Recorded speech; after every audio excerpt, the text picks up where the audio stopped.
Today we have Kristen back co-hosting. Hi. And Kristen, we have Fire Chief. We have the Fire Chief. The Fire Chief. The Fire Chief. He's known throughout the state. Chief Freitag. Yeah. I am known throughout the state, and I appreciate you inviting me back, even though I am known throughout the state. But, you know, some people like me. Well, no, you've done really good things. You've done really good things for CAFMA. Amazing things for CAFMA. Right. But we wanted to have you come back and talk about level 0. Okay. Which maybe some of you guys don't recall. Level 0 meant there was really no ambulances available. That's correct. When you guys ran a call for the fire department, Mm-hmm. and you started doing other things, bringing in your own ambulances. We did. And now I'm seeing another company in town. So we did a number of things. It was a multifaceted approach to try to address the issue, because the bottom line, and I know in your business this is vitally important when you're trying to sell homes and bring people to the area, they want to make sure they have services. Correct. And one of the challenges we had was that the singular private company that serviced the area wasn't providing services. So we took a couple of approaches. One, as CAFMA, we recruited Priority Ambulance to come up here as a second private company. Oh, nice. Another private option. And that took a couple of years to convince them to put in their CON, and then for them to work through the process, and then still trying to ramp up because of supply chain issues. Right. But that was a significant challenge, just getting a second provider. But that's what elected officials and community leaders had asked us to try to do. Now, the other part of that was because Priority initially said, no, we're not coming up, we started down the path of getting our own license to operate ambulances in the area. Okay. So as of October 29th this year, I'm happy to report that it'll be our 1-year anniversary since we submitted our application to the state of Arizona. Wow. So they move at the speed of the federal government. So you don't have final approval yet? We do not have final approval. I know that the third part of our approach was that the process to license ambulances in the state is an absolute disaster. And so this last legislative session, I was kind of the point for the Arizona Fire Chiefs Association, working with a lobbyist to run a change in statute. And it's the first substantive change in ambulance licensing in the state of Arizona in 40 years. Oh, wow. However, because of negotiations, that doesn't come into play for another year and a half. Okay. So it's not until January 1/24. Yeah. Okay. So we are seeing Priority. Mm-hmm. They're not ramped up. A majority of the Lifeline AMR units that you see around town now are basic life support only. So you'll see a unit, but more than likely, if it's any type of advanced call, and I'm not talking about advanced life support, just advanced care. Right. Fractured leg, we have to start an IV, give you pain meds because They're you don't want to ride with They're that. EMTs. They're not paramedics. Right, they're just basic. So then Yeah. we have to provide the paramedic, which means now we're pulling our entire engine company out of service to follow that unit in. Right. And that's about a 2-hour turnaround time. So Priority is starting to ramp up. We're working on a plan with them potentially to lease a couple of our units that look a lot like ambulances. The rescue units. Yeah, but we call them rescues. Mhm.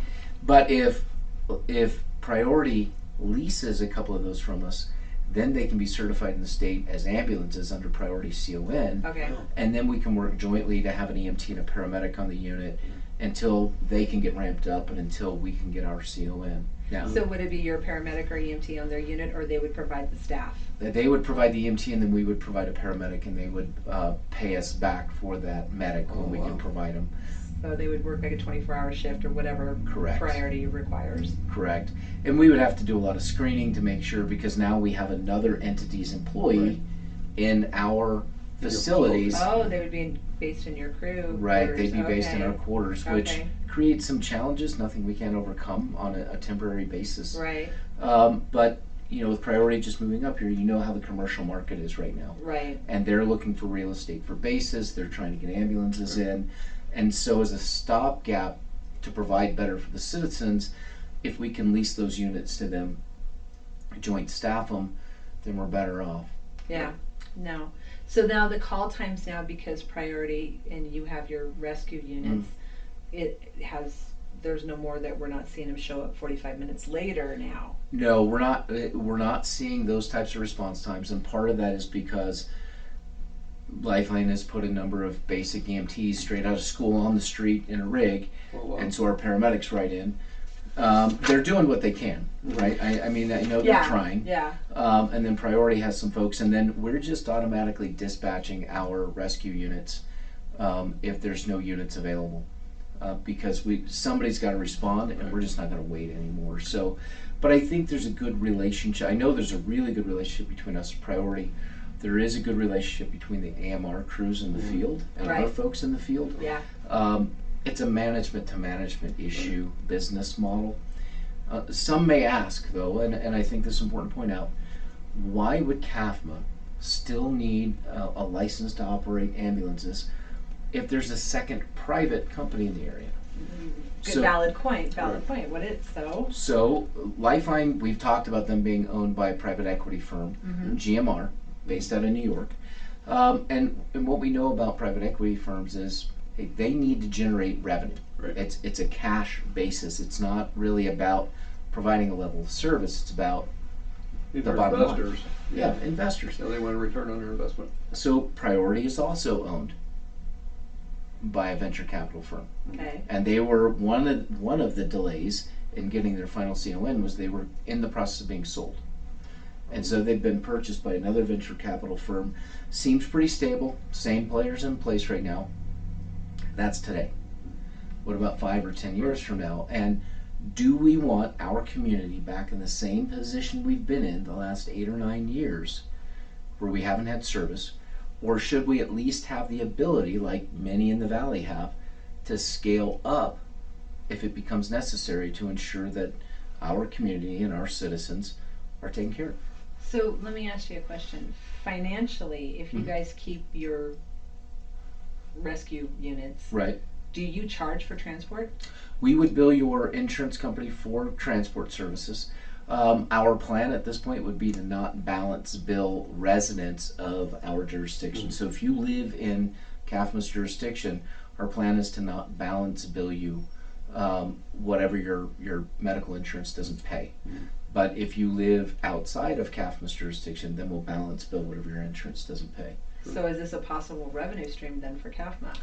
It's not really a revenue, it's a break-even stream. So it's enough revenue generated to cover the cost of the expenses, and that's part of state law. Right. Okay. Because there have been some who've pushed back and said, you're putting this on the taxpayers. Well, no, technically under state law, I can't do that. I have to be revenue neutral.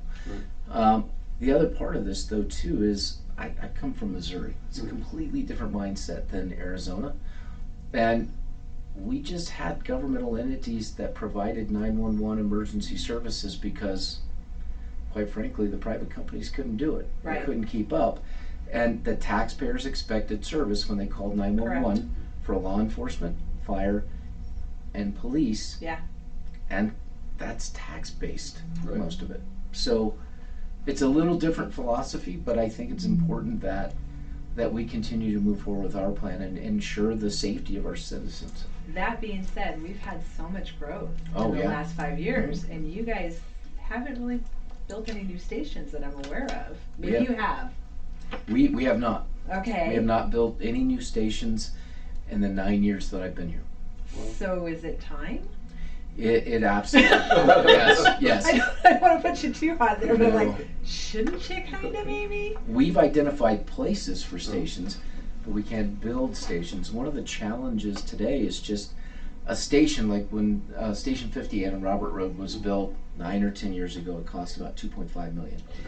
In today's dollars, we're looking $8 to $9 million to build a basic station. That's a lot of money. We're not talking fancy. Concrete floors, solid surface countertops, pretty much it. And you're restricted to where you put them. You have to put them close to where they're needed. Right, exactly. Right? So, I mean, that real estate gets expensive sometimes.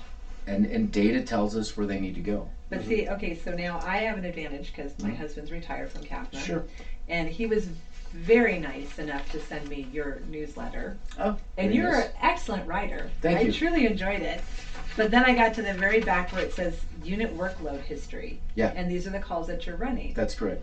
And it looks just in January from 6 years ago today, you're like a 600% increase. Yes.